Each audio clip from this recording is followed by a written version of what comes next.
Hey, what's going on? It's Doug Cunnington here, and in this video, I talked to my good friend Rob Atkinson.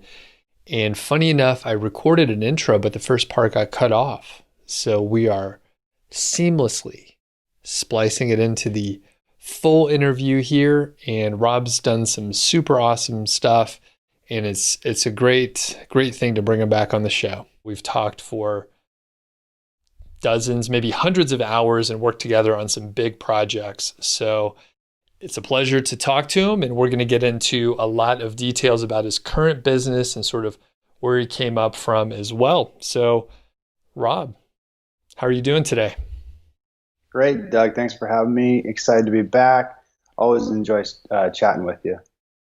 Yes, this is it's pretty cool. Like, it's been a little while since we've talked, and then we made the time, and it's fantastic. So for the people that don't know you at all, can you give a little intro on who you are and what do you work on these days? Sure. So like quick backstory, how I kind of started my own business, I guess. So back before 2014, I had an accounting job. I found out about SEO on the side. I was like, oh, this sounds really cool. Affiliate marketing. Got into that, got a few sites going, got it to a few $1,000s a month. Got married, convinced my wife, hey, let's move to Chiang Mai, Thailand. Spent a few years there really trying to build the business, get multiple sites going, got that up and going. And then the last few years really spent a lot of time on one big authority site, doing a lot of cool things, building a team from there. So that's where I am right now.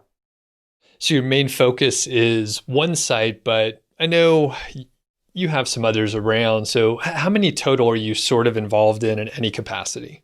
I'm going to say like 5 or 6. So we've got the main one, and then I've got like 3 JV situations where a few folks have partnered with me, different arrangements. Sometimes I'll help more in the funding aspect, and they have the desire and the SEO knowledge, and they'll kind of build, and we'll do coaching calls and stuff like that. So yeah, I think about 5 or 6 sites. And your main focus most of your time is just on the one site?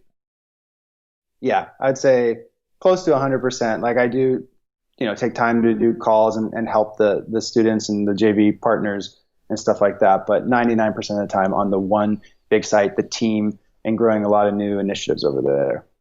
Okay. And what made you decide to just focus on the one side? I know a lot of people I bump into think, hey, I want to have a portfolio and I don't want to, I guess, have all my eggs in one basket sort of situation. So what made you focus on the one site? Right. And I mean, I've gone back and forth over the years on like a portfolio or one site. And I used to be a huge fan of multiple sites. And I still think, depending on where you are in your progression, I think multiple sites definitely have a lot of advantages. So what happened was I partnered. It was the first site really, well, we did like a partnership on a site, but this was like the first time I started a JV from the beginning. He pitched me on building this site, and we wanted to go big. And the niche was perfect. It was very lucrative, and the site just really took off and we knew this was like a winner. And we saw that not only was it doing really well early on, we could expand this and do even better. So it just became super apparent that no other sites really deserved attention, if that makes sense, that I needed to be focusing here because we had a big winner and we had a lot of potential to kind of grow it into the future. And I know we're not going to mention specific dollar amounts or anything like that, but can we broadly give the scope so people understand that it's a 7-figure business, right? Yeah, it is.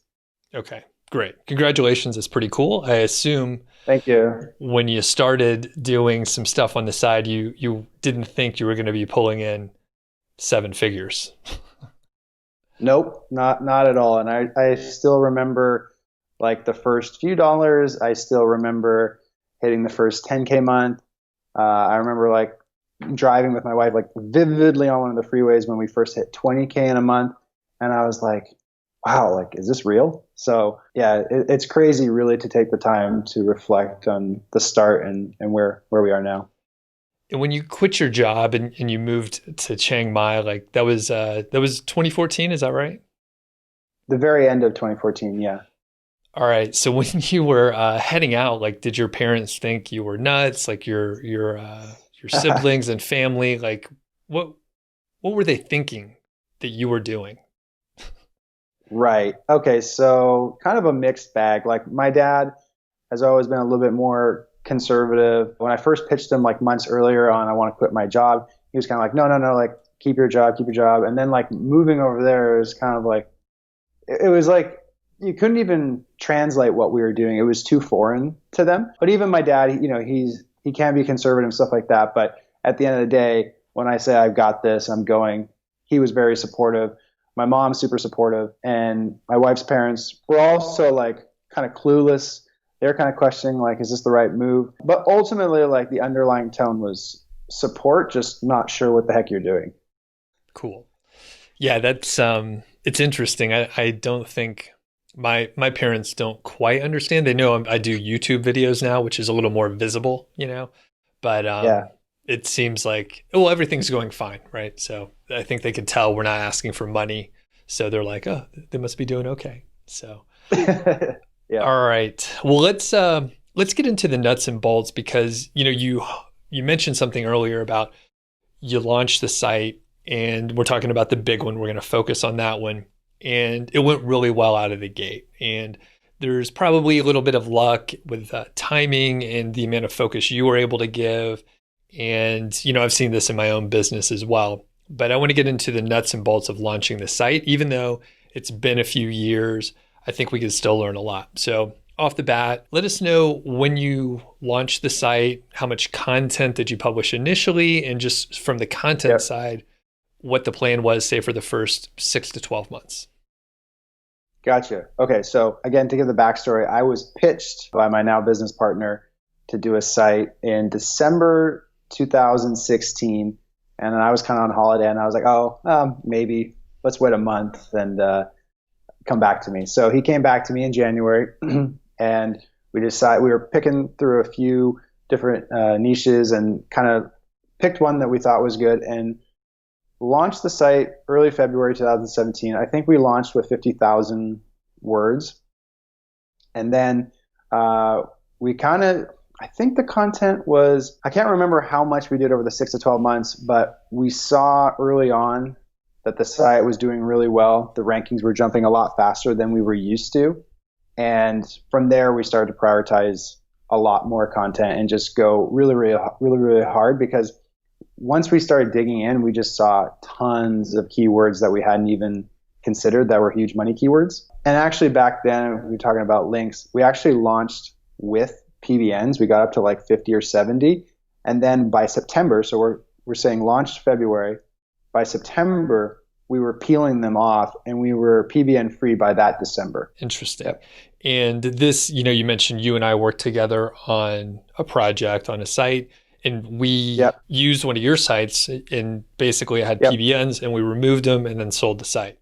And that was, it was a fun project. And you sort of did the same thing with the new site, right? Yeah, exactly. So we had someone focused on outreach and just got really good internally. And we felt like it was just, PBNs were kind of not really congruent with a big site like this and something super long-term that we wanted to grow. Okay, cool. And from the content standpoint, you said you launched with about 50,000 words. Can you give us an idea of how much of it was informational versus affiliate and the length of the content as well? Yeah, I think it was about a 50-50 split. I remember being pretty deliberate about that being split. I think split in terms of the number of articles, not total word count, because our money articles, I think, were somewhere between maybe 2,000 and 4,000 words, give or take. And our informational, probably most would fit around, I don't know, 800 to 1,500. Let's just call it 1,000 words. Okay. And for the informational content, was it mostly focused, if you remember, and you could tell me like how it is now too, but sort of how-to content or problem solving, or was there a certain kind of style of informational content that you focused on? I think it was a mix. I think problem solving was a big component of it. It was really just what we thought were like kind of the lower hanging keywords that could get us some initial traffic off the bat. And I love going into all these details, and hopefully you can remember some of the stuff from the early days, but you mentioned, I think 50 to 70 PBN links, and you said you launched with those. So did those get added like slowly over the first few months and then you remove them slowly, or did you literally launch with all of those links? Yeah, good question. So we were following a pretty specific game plan where it was like, I believe the first PBNs hit like a month and a half after the February launch.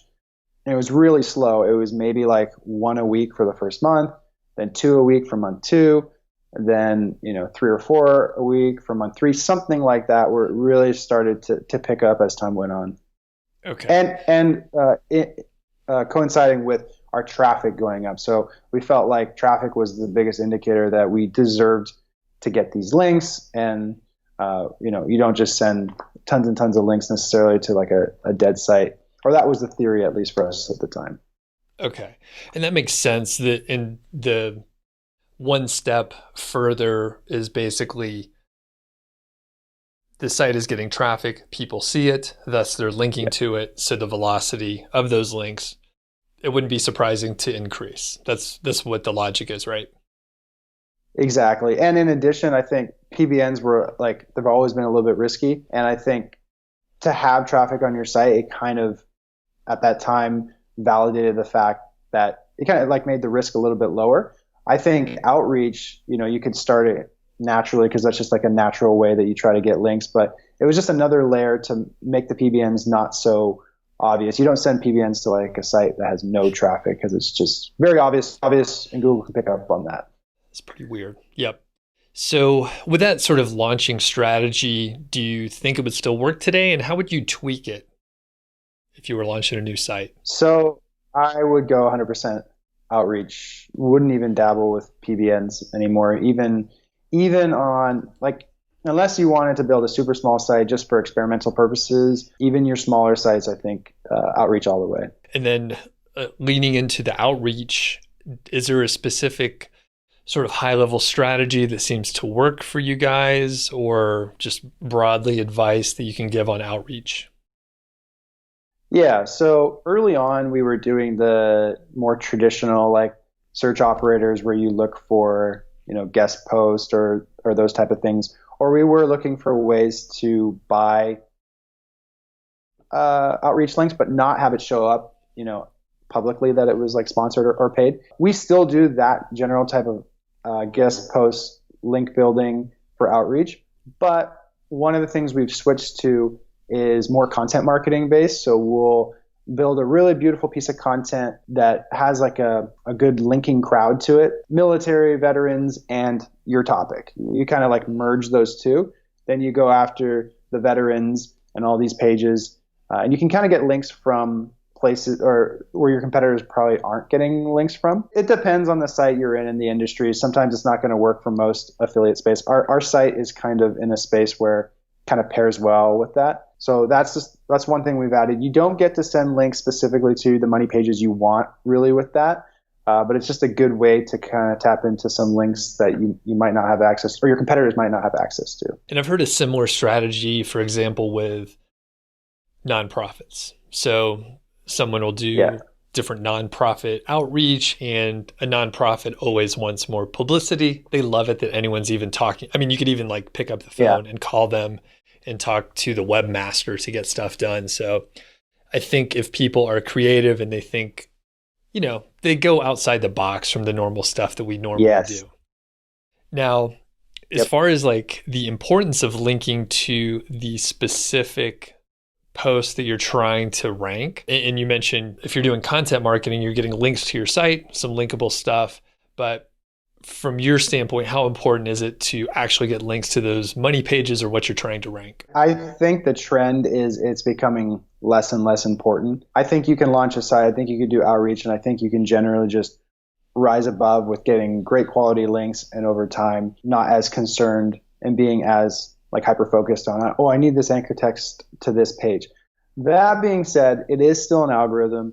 There are still, ways you can kind of make things go in your favor. But I would only recommend that on a super small site where you're trying to be super scientific and like analyze things from that perspective. But in general, I think scaling, getting tons of links, like building lots of content in the long term is like a better use of your time. And the content, I just want to jump back before we talk about monetization and maybe how it shifted over time. But for the content, what quality level would you say it is? Did it start at a certain level and it shifted, or has it been high quality, or just, how would you rate it just in a general sense? Yeah, it started pretty bare minimum average back when we launched. So I forget the exact price, maybe 3 cents a word. It was, your typical functional SEO content. And as the site started to do a lot better, and we actually had like companies reaching out to us like, hey, like our review is completely wrong, or you're saying this and this and that. And we really had to kind of tighten up our systems, and we had the revenue coming in so we could hire a lot higher quality, brought it in-house. And so right now, like our reviews, our best pages, like our content is scrubbed pretty well, and it's at a very high quality at this point. Do you happen to recall, like, let me rephrase that one there. How much are you paying for content now? Oh, that's a tough one. We don't, because our writers now, like we have a team of writers, but we'll talk about this later. We're launching our first digital course. So some of them like have done research, they do different jobs. Sometimes the needs of our company is like we need to write a lot of content. So the short answer is I can't really tell you like the costing per se, but we were hiring full-time salaried employees as part of our writing team. And I think we have about 4 or 5, but they do various different things. Got it. Okay. And I just remember everyone that it's a 7-figure business. There's like salaried employees and payroll and stuff like that. So it's at a different level than, hey, you're going to hire someone on Upwork or something like that. So moving on to monetization, I think in the beginning, you were aiming at a sort of affiliate. I don't even know, but I won't even try and fill in the blanks here. But what was monetization strategies in the beginning, and then where has it shifted now after a few years? Yeah, so the beginning it was all Amazon. That's kind of all we knew at the time, and kind of a funny story. Like we started ranking, we started making sales, and again, we were instantly sold on the fact that this was a hot niche and a good place to be. But then we actually started getting emails from a lot of the companies that sold their products specifically on their own website, so off of Amazon. And they're like, why the heck are you doing Amazon? We're like, my default was it's easier and it's usually better. I mean, I've tried a lot of non-Amazon. It's been a pain in the butt. But specifically to this industry, getting off Amazon was definitely the way to go. And so we have, I'm guessing about 75-80% of our revenue off of Amazon, and maybe like 20-25% on Amazon right now. And was it hard to shift away from Amazon, or it just took a little time to update the links and get the right content to promote the products properly? Yeah, I think for our unique situation, it was so compelling to get off of Amazon. So, I mean, it became priority number one, like, get new content up, get new products up, and get off of Amazon. So it wasn't too bad for us because we really wanted to get off. Do you guys use display ads, and did you ever use them? I don't even know, actually.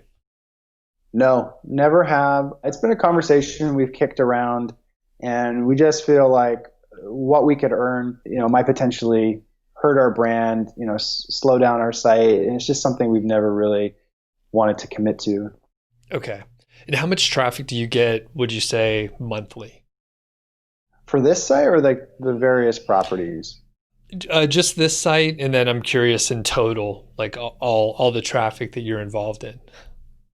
Yeah, so we'll talk about like Google updates and stuff like that. So we've recently gone down. I would say normally when we're peaking, this site's like somewhere between 1 and 1.5 million visitors a month. We're probably down more in the 750,000 range as we speak with the May update.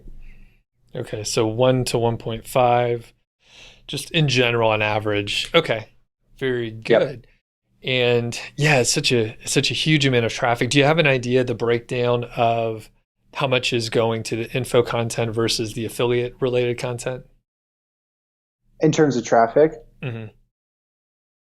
I think it's near 50-50. I've looked at it a few times. I haven't looked at it recently, but I think it's about 50-50. And I was just thinking, it's so much traffic. Even if you just show the ads on the informational stuff, it wouldn't Yeah, necessarily cannibalize. But I appreciate a fast loading site, and I don't like ads when I go to a yeah, website. So it's like, okay, I mean, you guys don't have to do it, and you don't want to. So right, that's fine. It's right, not like you have to answer to shareholders or something like that. right. So, all right, moving on to YouTube. I know you guys have a YouTube channel, and you have dabbled with that. So, can you talk about like when you started that and how has it gone just in general? Yeah, so with the YouTube team, they started at the beginning doing product reviews. And so, the reviews that we have written on our site, they were doing it for YouTube. Awesome reviews. And we were trying to rank in YouTube for the same keywords for the product reviews that we were in Google for SEO, Google SEO. Didn't really get that off the ground, but the product reviews did add a lot of credibility when someone would read our review because it would be on the written review. So we have a great video team, and currently they're spending most of their focus on our new course that we're launching. They're actually like really working hard to edit and get that course launched as we speak. We'll definitely get into the course stuff, but it triggered my mind a second ago when we were talking about the Google stuff and the updates. And you mentioned, you guys got hit a little bit. I mean, traffic seems to be down fairly significantly. How do you cope with these updates, knowing that it's a huge amount of money and traffic just in general? Right. I used to get a lot more emotional with them back in the day. Thankfully, even when we've been hit, this is our third big hit over the last like 2 or 3 years. Our company is still really healthy. So we know that even when we go through one of these periods, we're still really strong. So that's a good part of it. It's not like, things are getting chaotic, like, oh, we can't pay the staff and stuff like that. We're still very healthy, but it's just really weird. Like we peak and then we go down. And then we peak, we go down. And we don't really change much of what we're doing. So I do have some theories on that if you're interested. Yeah, let me get my tinfoil hat. And then, what are your theories? So, and this also aligns with another site that I have. I told you about a couple of the JV sites. I have a site that I built 2016, sent PBN links. This is 2016. I haven't touched it in years. Every single major, and it still does quite well. Every single major update, it's up, down, up, down, up, down, right? Site's not changing. So similar to our site, we go up, down, up, down, up, down. Same, pretty much the same to similar amounts. And what I think it is Google has to keep flipping their algo to favor certain styles a little bit more, because whoever's ranking, like you can't, from Google's perspective, right? They want to sell ads. And if one site is consistently number one, dominating forever, they feel like that site owner feels like they're in control. They've mastered SEO. So why not just put them down to number 6 for 6 months of the year, flip them back to number 1? And for the end user in really competitive searches, let's be honest, like the 1 to number 10 site, they're all pretty good, and it's not going to hurt Google's end product of this is a much worse website that you're showing me up top now. You floated this idea by me a while back, and I've always remembered it. And I have seen the exact same thing that you're talking about, where you're at a traffic height and then at a peak there, and then you get hit, and it's not too bad, but it's enough to where you're like, well, there's obviously nothing like dramatically wrong, because if you drop from say number 1 to number 4, it's a huge traffic hit, but you're not like penalized or anything. You're still ranking 4. You're not dead, yeah. Google came out and said, like, if you're on page 1, you're doing things right. So it's like what you just said. You're not doing anything wrong. It's just they kind of flip back what's valued and what's devalued, I feel. Yeah. So I guess you guys probably don't do anything specific if you get hit, because you're already writing good content. You're well within any sort of boundaries that Google has set up for webmaster guidelines, so you guys just kind of keep the course? For the most part, like we do look into it and we do see if there's like anything obvious that we're deficient in or we've been slacking in or compared to competitors. But to the point of this whole theory is if you just kind of completely change and shift gears and then Google flips it back again, you don't want to be on that losing end. You kind of want to win. So you kind of want to stay sort of where you are. But we do make sure if we're, falling behind in something that we think is important. But in general for SEO, we just try to do like everything high quality because I think the algorithm's so complex. Gone are the days where you can say this update was this. Now it's like 50 things. And even if you change them, it probably won't move your rankings at all. So just do everything well all the time. That's my advice. Yeah. That's how we should live our lives anyway. So there you go. All right. And just for people that are maybe getting started and they're not getting as much traffic, so it really hits them hard, do you have any advice for dealing with these updates for people that would just want to throw in the towel? Because I do bump into, people that are maybe a year into their side hustle or in their niche site journey, and they're like, you know what? I got hit with traffic. I'm out. I'm going to do something different. Any tips? Got it. Yeah, I think this thing really stuck with me. I just thought of it back when I was launching and kind of getting to 2, 3K, 5K, 10K, and so on. I used to always tell myself, maybe it was a mindset thing, that if I'm at 10K, because it's affiliate SEO, I'm actually making 5K a month. So I always was pushing the boundary of what I thought I needed to get to, right? I wanted to get to 30K because I knew that was actually 15K. So I guess the point here is, don't get to 10K and think, times 12, 100, you're making 120K a year in a salary job. That's not the reality. You have to up your sense of urgency so that when these updates happen, they will, you're prepared for it. It's like, how do you ever stop pushing?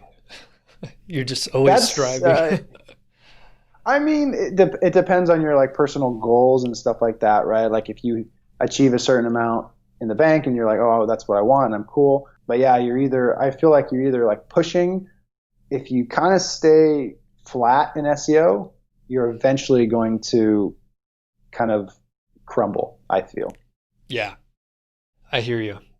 For just before we hit some of your team growth and stuff, do you have a set schedule on improving or iterating on content? And if so, what certain things does your team improve or touch with the content? We have our content director, whatever you want to call it, the main person who is responsible between our brand, like our messaging, making sure everything's on point. She actually has set up some audits where we're going through our top best pages, our informational content, and just really reviewing it, making sure that the information is up to date. It's referenced, verified, stuff like that, and just kind of going through and scrubbing everything on an occasional basis. And that's just an ongoing task. Like there's always, basically, any given week, there's probably some content that's being reviewed, updated as necessary. It's been periodic. Like we've gone periods where we've just kind of accepted our content for months at a time, and then we'll dive in and we'll do an audit, and it just keeps getting better over time. Like what our content standard was 2 or 3 years ago is different than it is now. So we just keep finding new ways to improve. Do you find that after you do those updates, there's an improvement in rankings or long tail keywords or anything specific, or is it just a matter of practice to be the best in class there?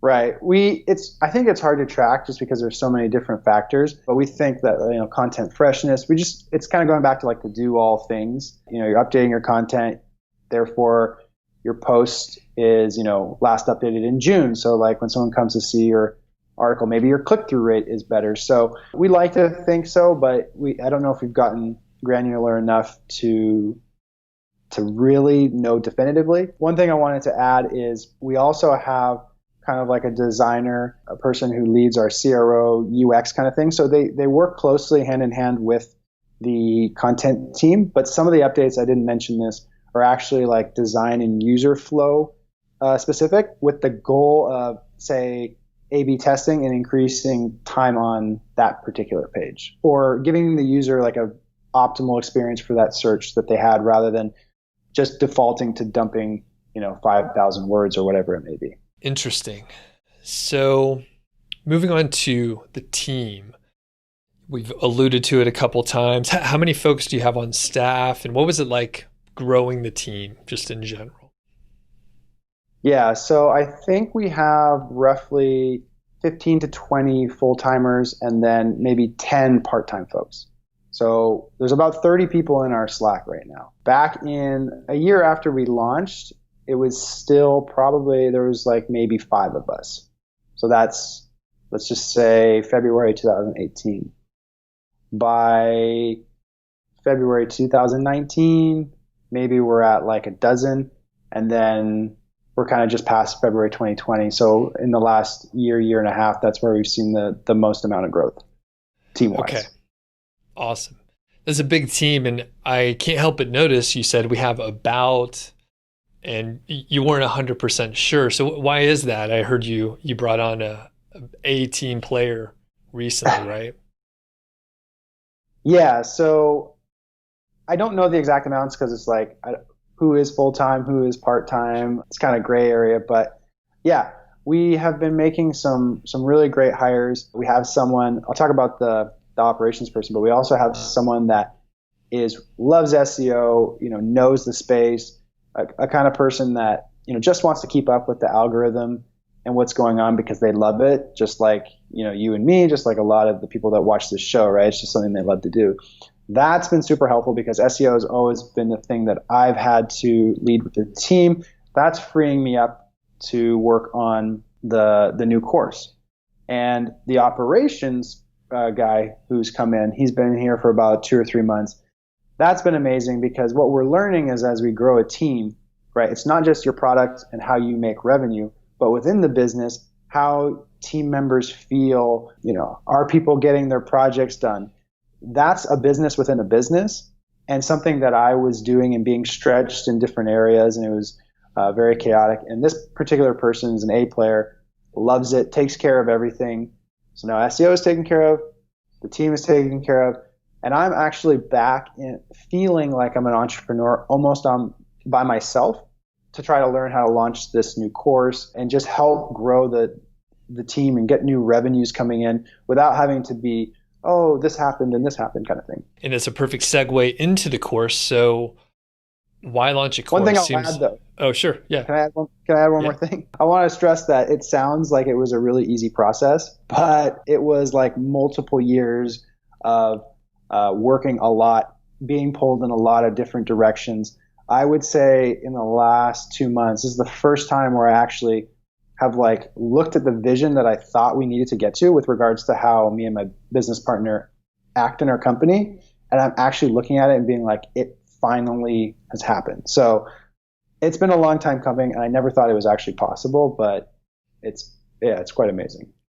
Pretty cool. And I was going to say, I remember when we chatted like a year ago or something like that, you were struggling with this specifically, and the kind of work that you like to do and building things and growing things, but managing a whole lot of people. It's tough. I mean, you have to have a certain personality where, I specifically don't have it, and it sounds like not a perfect match for you either. No, one more thing to add too is we found that, so I'm a little bit too soft, too nice, and I have a hard time. I've never been a manager. I've never really been like that kind of person, right? So when I was managing people, I just had a hard time pushing people. I had a hard time being confrontational, being the bad guy, so to speak. And, you don't want to be an asshole to your team, but you need to kind of push. On the flip side, my business partner is like the complete opposite. Great guy, but he's push, could care less really about like the human emotional side. So you've got like complete yin and yang. And then the new guy that we have, who's the operations, it's a beautiful like middle ground where he's nice and he always is thinking about how people are feeling and how it will go, but he knows how to be super direct and get his point across. Yeah, it's a tough balance, and you gotta, like you said, you gotta be a little tough to get work done, but at the same time, you don't want to be a jerk. So Exactly. Anything else interesting with the team? Nothing on the top of my head. I think we'll get into the new course, and that has been a lot of the focus over the last few months. Awesome. So why launch the course? It sounds like things have been going pretty good. So why add this complication? Right. Yeah, things have been going good, and even after I said the algo update, we're still, healthy. But at the same time, we're another update away from, really potentially struggling. And I think just when you're relying, two things, when you're relying on Google's algorithm for your business model, it's probably not the best thing like super long term.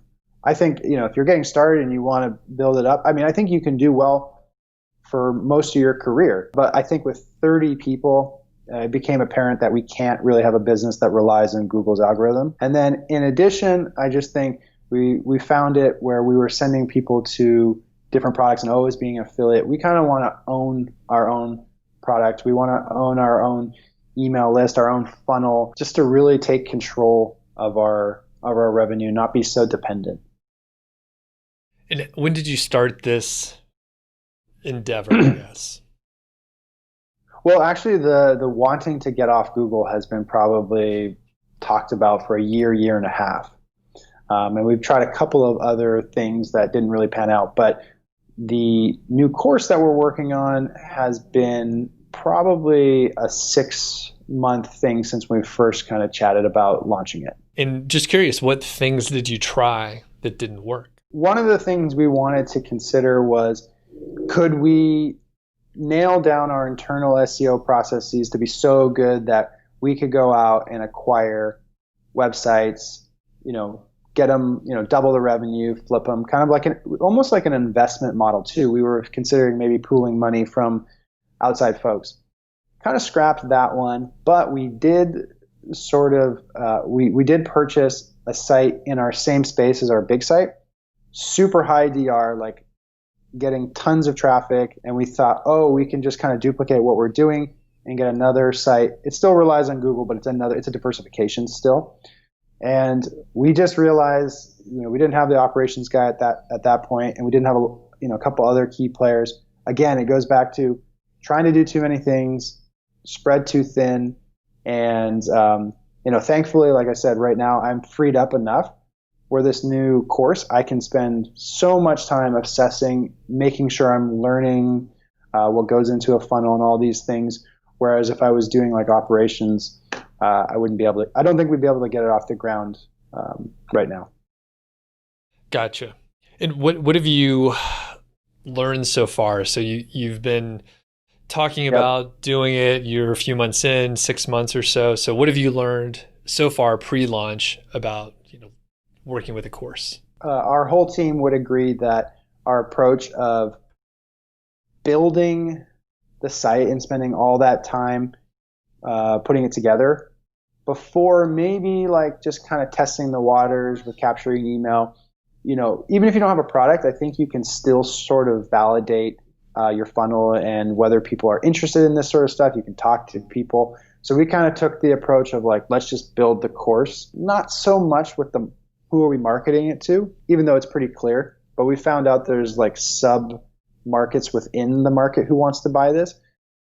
So basically, don't go build your product without a marketing plan would be the first thing that we learned for sure. Yeah, and we chatted actually just off the record the other day, and I was like, dude, what'd you do? And then I was like, you don't have an email list. I'm shocked. So why no email list with the amount of traffic that you guys were getting? It seems like at least something to dabble with. I'm going to cite the being spread too thin thing, with doing I really I was sinking in SEO, I was sinking in team operations, and email is one of those things, like, sure, you can try it, but if you really want to do some damage and do well, I think you got to make it, your core focus and learn it for at least a few months.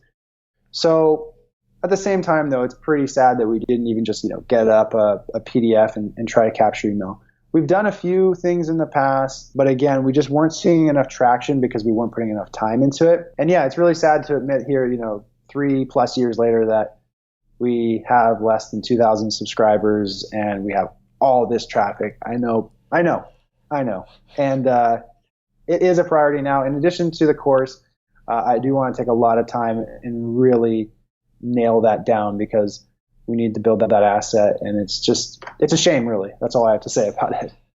And to defend you, I think there's an aspect of, not to spread too thin. I wasn't thinking you were going to say that, but you can only focus in so many areas, and you guys were killing it with content.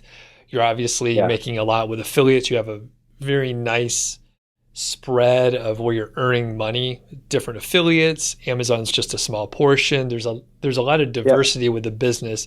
And sure, you get a ton of traffic, but you can't do everything all the time. And it's usually better to focus on, just like you are with the one site. You realize, hey, this one site is so awesome. I need to spend 100% of the time. And then with your site and where you're earning money, it's content and the SEO side. So let's just do this. Sure, maybe in the future we can worry about email, which now, maybe the order of the course and the email stuff was a little off, but it's not like you can't recover and figure out what to do. So yeah, you nailed it. Yep. Can't do everything all the time. It's too stressful, way too stressful. Yeah. So one of our previous conversations, we talked about the 1,000-day rule, which I'll link to that original conversation. And it's an idea from the Tropical MBA, the TMBA podcast. And great conversation. I think it really highlights the different points that we were in as we were going through our first 1,000 days. And we were chatting earlier, it could be a whole other conversation, but at this point, we've been in business for a little while. Your business is running now is 3 to 7 years old in that window. So any key highlights of your journey as an entrepreneur, especially after you made it past, the sort of testing period of the first 1,000 days? Yeah, so if I just try to get our dates aligned first. So quit the job, let's say end of 2014. So let's say end of 2017. Actually, if I look at it from a revenue perspective, since the end of 2017, early 2018, this site that we've worked on, the revenue actually, give or take algo updates and stuff like that, it's been actually really flat. What's interesting about it is our quality has improved. It's almost to the point where to compete in this SEO space and to maintain our rankings, we have to be going ahead, but it's kind of deflating just to stay even. So I've found years, I guess 3 and plus, I guess almost stuck, if you want to say, in a revenue growth perspective, in terms of happiness and finally getting to do things I want, not trying to build things for the idea. The motivation is not money anymore. The reason why I work is because I enjoy the team. I like growing things. So just whereas year 1 through 3, I had a number in mind and I was pushing super hard and the growth went up and up and up. So it's just a tale of 2 different versions on both sides of that time frame. Interesting. And I was going to say, I feel the same as far as it looks stagnant, but I've shifted my lifestyle and I'm happier than I was. And it sounds like you're in the same spot. Yeah, quality has gone up without, there were some rough periods to get me to this point, but quality is at an incredibly high standard, and I'm not tied to the business having to perform these functions. So my quality of life has gone up, but it did do a little, dip, let's say in years 3, 4, and 5, and the last year or 2 has really been on an upward trend. How many hours a week do you work, would you say? I hate that question because it's what do you define work as? Right? Is that your definition? Is that sitting on the couch and daydreaming about the strategy or something like that, or is that typing on the computer? I would say sitting at the computer. Yeah. Okay. I would say maybe 6 to 8 hours a day. Okay. So pretty normal day. Yeah, I mean, sometimes I can definitely pull away and do more. I see myself now as kind of the person pushing the new products, strategizing. I'm constantly interacting with the operations, the SEO people, just like moving things along, conversating. It's very rare that I'm actually like, I'm not going onto the page and changing the titles and stuff like that. But I'm probably at my computer, yeah, maybe 6 to 8 hours a day.